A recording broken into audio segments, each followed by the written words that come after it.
بسم اللہ الرحمن الرحیم۔ السلام علیکم ورحمۃ اللہ وبرکاتہ۔ بحر ظلمات میں دوڑا دیے گھوڑے ہم نے۔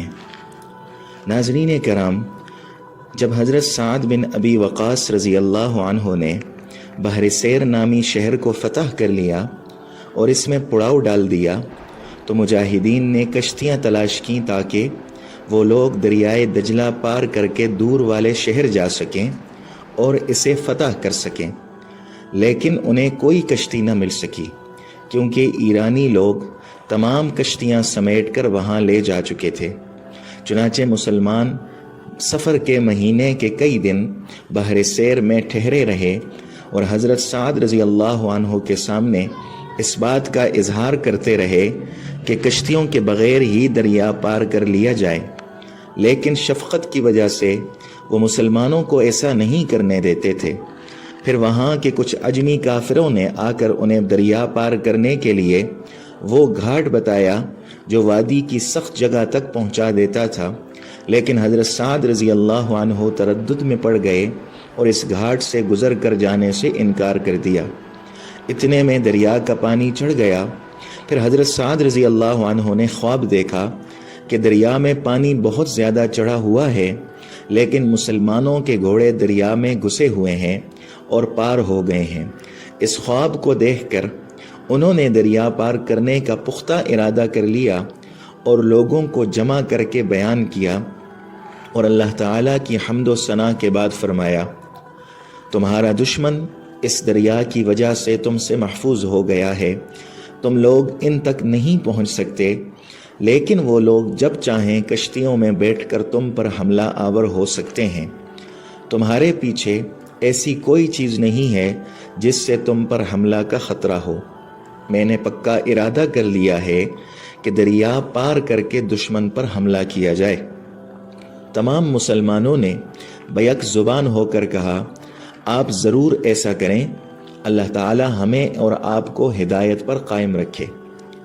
حضرت سعد رضی اللہ عنہ نے لوگوں کو دریا پار کرنے کی دعوت دیتے ہوئے فرمایا، آپ لوگوں میں سے کون اس بات کے لیے تیار ہے کہ وہ پہل کرے اور دریا پار کر کے گھاٹ کے دوسرے کنارے پر قبضہ کر لے اور اس کنارے کی دشمن سے حفاظت کرے تاکہ دشمن مسلمانوں کو اس کنارے تک پہنچنے سے نہ روک سکے۔ اس بات پر حضرت عاصم بن عمر رضی اللہ عنہ فوراً تیار ہو گئے اور ان کے بعد 600 بہادر آدمی اور بھی تیار ہو گئے۔ حضرت سعد رضی اللہ عنہ نے حضرت عاصم رضی اللہ عنہ کو ان کا امیر بنایا۔ حضرت عاصم رضی اللہ عنہ ان کو لے کر چلے، پھر دجلہ کے کنارے کھڑے ہو کر اپنے ساتھیوں سے کہا، آپ میں سے کون میرے ساتھ چلنے کو تیار ہے تاکہ گھاٹ کے پرلے کنارے کو دشمن سے محفوظ کر سکیں؟ اس پر ان میں سے 60 آدمی تیار ہو گئے۔ حضرت عاصم رضی اللہ عنہ نے ان کو 2 حصوں میں تقسیم کر دیا، آدھے لوگوں کو گھوڑوں پر اور آدھے لوگوں کو گھوڑیوں پر بٹھایا تاکہ گھوڑے کے لیے تیرنے میں آسانی رہے۔ پھر وہ لوگ دجلہ میں داخل ہو گئے اور دریا کو اللہ کی مدد سے پار کر لیا۔ جب حضرت سعد رضی اللہ عنہ نے دیکھا کہ حضرت عاصم رضی اللہ عنہ نے گھاٹ کے دوسرے کنارے پر قبضہ کر کے اسے محفوظ کر لیا ہے تو انہوں نے تمام لوگوں کو دریا میں گھس جانے کا حکم دیا اور فرمایا کہ یہ دعا پڑھتے ہوئے دریا میں گھس جاؤ، نستعین باللہ ونتوکل علیہ وحسبنا اللہ ونعم الوکیل لا حول ولا قوت الا باللہ العلی العظیم۔ ہم اللہ سے مدد طلب کرتے ہیں اور اسی پر بھروسہ کرتے ہیں، اللہ ہمیں کافی ہے اور بہترین کارساز ہے۔ گناہوں سے بچنے کی قوت اور نیکی کرنے کی طاقت اللہ ہی کی طرف سے ہے جو بلند اور برتری اور عظمت والا ہے۔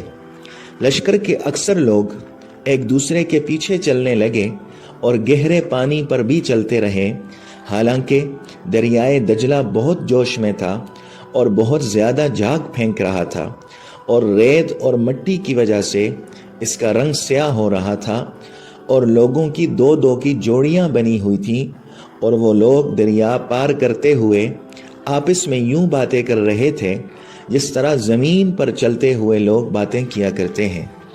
ایران والے یہ منظر دیکھ کر حیران رہ گئے، کیونکہ اس کا انہیں وہم و گمان بھی نہیں تھا، اور وہ لوگ گھبرا کر ایسے بھاگے کہ اپنا اکثر مال وہاں ہی چھوڑ گئے، اور 16 ہجری صفر کے مہینہ میں مسلمان اس شہر میں داخل ہوئے، اور کسریٰ کے خزانوں میں جو 3 ارب تھے ان پر مسلمانوں کا قبضہ ہو گیا، اور شیرویہ اور اس کے بعد کے بادشاہوں نے جو کچھ بھی جمع کیا تھا وہ بھی مال غنیمت کے طور پر مسلمانوں کے ہاتھ آ گیا۔